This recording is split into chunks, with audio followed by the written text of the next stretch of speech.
6 जून 2025 प्रातः मुरली। मीठे बच्चे, भविष्य ऊंच घराने में आने का आधार है पढ़ाई। इस पढ़ाई से ही तुम बेगर टू प्रिंस बन सकते हो। प्रश्न, गोल्डन स्पून इन माउथ दो प्रकार से प्राप्त हो सकता है, कैसे? उत्तर, एक भक्ति में दान पुण्य करने से, दूसरा ज्ञान में पढ़ाई से।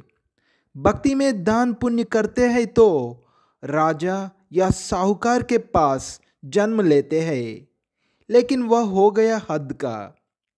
तुम ज्ञान में पढ़ाई से गोल्डन स्पून इन माउथ पाते हो। यह है बेहद की बात। भक्ति में पढ़ाई से राजाई नहीं मिलती। यह जो जितना अच्छी रीति पढ़ते हैं उतना ऊंच पद पाते हैं।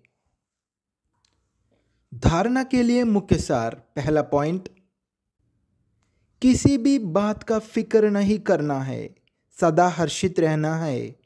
स्मृति रहे, हम शिव बाबा के बच्चे हैं, बाप आए हैं हमें विश्व का मालिक बनाने। दूसरा पॉइंट, अपनी अवस्था को एकरस बनाने के लिए देही अभिमानी बनने का पुरुषार्थ करना है।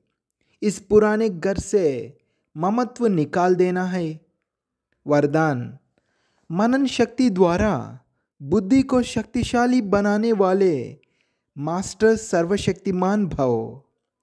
मनन शक्ति ही दिव्य बुद्धि की खुराक है। जैसे भक्ति में सिमरन करने के अभ्यासी है, ऐसे ज्ञान में स्मृति की शक्ति है।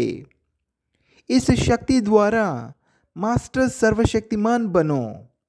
रोज अमृत वेले अपने एक टाइटल को स्मृति में लाओ और मनन करते रहो तो मनन शक्ति से बुद्धि शक्तिशाली रहेगी।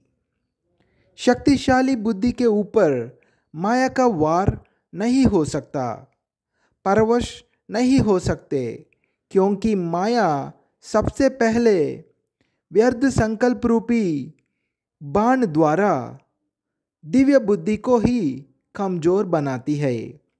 इस कमजोरी से बचने का साधन है मनन शक्ति।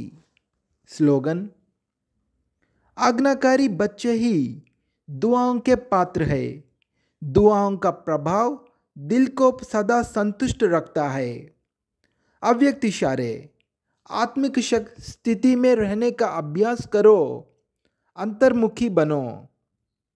सदा बेहद की आत्मिक दृष्टि, भाई भाई के संबंध की वृत्ति से किसी भी आत्मा के प्रति शुभ भावना रखने का फल जरूर प्राप्त होता है। इसलिए पुरुषार्थ से तको नहीं, दिल शिकस्त भी नहीं बनो।